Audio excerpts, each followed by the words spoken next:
Welcome everyone to another edition of Holding Court. I'm Don Heath. And I'm Rich McGowan. Don, we've had this week circled on our calendar all the way since November, and that's for two reasons. Country Day at Calvary Day. Absolutely. These two schools are big rivals.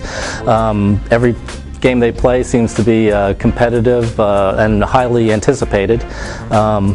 Girls and boys. This year the boys coming in, Country Day is on a 5-game winning streak. They are 8-7 overall and 4-3 in the region. Calvary's in second place in the region, 5-1, so 2 games ahead of Country Day. But the girls' game is possibly the marquee game of the night. Yeah, it's a huge game. These teams played a 1-point thriller about a month ago. The Cavaliers got the win as they got a last-second block from Sonny Kennedy as Country Day trying to steal a last-second bucket. But Calvary Day enters this one ranked number 2 in the state with a 17-1 overall record. Country Day is number 3 in the state, right behind them, with a 16-1 record. That one loss coming from the Cavaliers a few weeks ago. I went out to Calvary Day just the other day to talk to Cavs coach Jackie Hamilton about this big game. I'm here with Calvary Day coach Jackie Hamilton. Coach, obviously a big game Friday night, Country Day. It's a big rivalry, a fantastic game the first time around. Just what kind of atmosphere are you expecting come Friday night? Well, we know there's going to be a lot of excited people. Our fans are, they're looking forward to it. I'm sure theirs are too. And the last few years the gym's been packed, and you got to kind of get there early to get a seat. But it should be a great atmosphere for a high school game. I mean, even though you won the state championship last year, Country Day really had your number last year. Did defeating them last time around get your girls over maybe a mental hump against that particular team? Just how big was that win a couple weeks ago? Well, we felt last year we had a good chance every time. We just didn't work out for us, but it was big just for the region standings, and mentally we always thought we were good enough to win. It just didn't work out. But this year, hopefully, we'll just play as good as we can, and everything will take care of itself. This is going to be a fun one, but it's not going to be the only fun one on the schedule. Don, there's a few good boys games tonight. There is a weekend as well. Big game on the boys' side and the GISA level. Class A, a rematch of the state championship game from last year. First Presbyterian will be hosting Bethesda on Saturday. Of course, First Presbyterian won that game last year in the finals, and earlier this week I had a chance to talk to Mickey Minnick of Bethesda Day about his school and about playing First Presbyterian.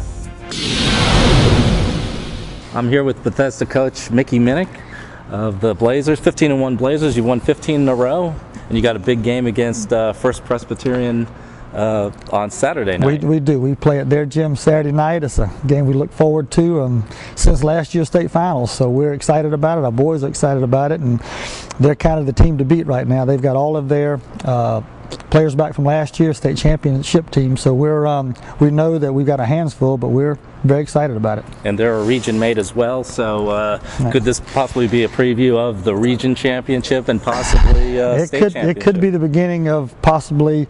We know we play them again in our gym at the end of the year. There's a chance we'll play them in the region finals, and if it worked out like last year, we could catch them a 4th time in the state finals, so it might be the beginning of another.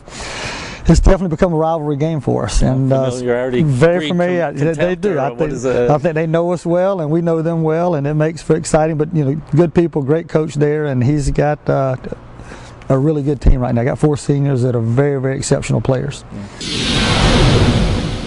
Big game.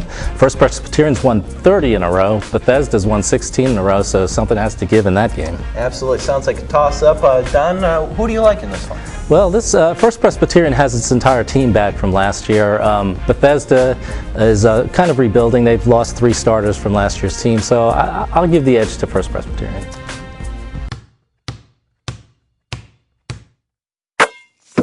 All right, Don, now it's time to go to the full court press. I'm going to give you a list of games being played this weekend. You have to pick a winner. No revising the question stuff that you pulled last week. You have to take a stand, pick a winner. Statesboro at Brunswick, Friday night. Who do you like? All right, this is a game between number 1, number 2 in the region. Coach Lee Hill and the Blue Devils have experience playing in big games. But then again, Brunswick's on a roll. They've won 8 in a row. They defeated Groves early in the season, but I still like the Blue Devils in this one. All right, then a big game in Region 3 AAA. We've got Liberty County at Washington County. That's on Saturday night. Who do you like? This is number 3 against number 7 in the state, 1 and 2 in the region.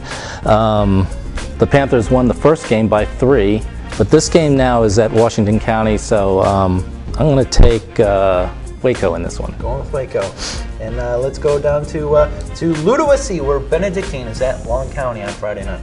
Rich, did you know that the number 5 team in Region 2AA is ranked 8th in the state? That's how tough this region is. That is a loaded region. This is a loaded region, and maybe the best team in the region, playing the best right now at least, is Long County. They have won 8 in a row. Benedictine won the first game between these two teams, but I think Long County may have a little answer for them in Ludowici.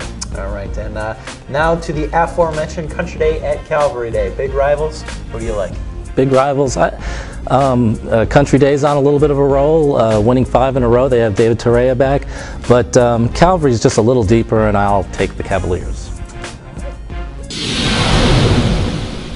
All right, Rich, now it's your turn to handle the full court press. Bring on the press. Savannah Country Day at Calvary. Well, obviously this one should be fantastic. When these two teams met just a few weeks ago, no team led by more than 6 points throughout the game. Talking to Country Day coach Dale Parker the other night, the Hornets shot 15 of 50 from the field last time. That's not going to happen this time around. They're just too good, too dangerous shooting. That said, I think Calvary Days, they're a little bit deeper, and I think they're more well-rounded from 1 to 7 in their lineup. I don't think Country Day can go that deep, so I'm going to take the Cavaliers on their home court. Okay, we have a Saturday night special, Beach at Camden County. Yes, these two teams played just a couple of weeks ago. Beach jumped down to a quick lead and held an 8, 10, 12-point lead from start to finish and ended up winning that game by 10. Now they're heading down to Kingsland, and there's something to be said for playing on the road. So you got to figure the Wildcats are going to come out hard on their home court. That said, I just don't think they're on the Bulldogs level quite yet, and I'm going to go Beach in a close one. Okay. A couple of weeks ago, this game wasn't on the radar. St. Vincent's at Long County. No, you're absolutely right, but St. Vincent's is on a roll right now. They've won 4 of their last 5. They've won 3 in a row. One of those wins, a big win over Brantley County, who is the region leader.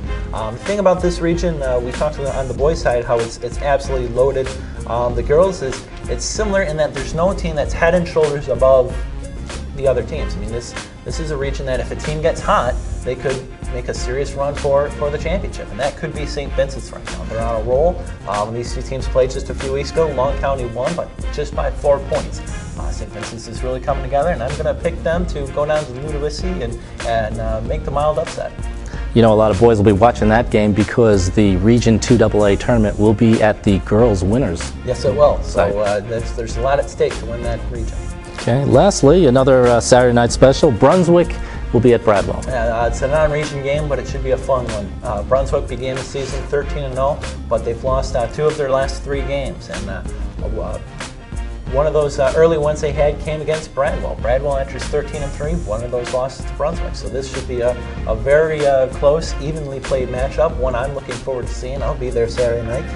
In the end, Bradwell, they're coming off a big region win against Camden County the other night. They're playing good basketball right now, and I'm going to pick the Tigers to win a really entertaining game. Oh, you know what that means. You know what that means. We're out of time. We're out of time. Thanks for watching Holding Court. I'm Don Heath. And I'm Rich McGowan. Thanks so much for watching. Be sure to come back here to savannahnow.com/prepcentral next week for another edition of Holding Court. See you next week.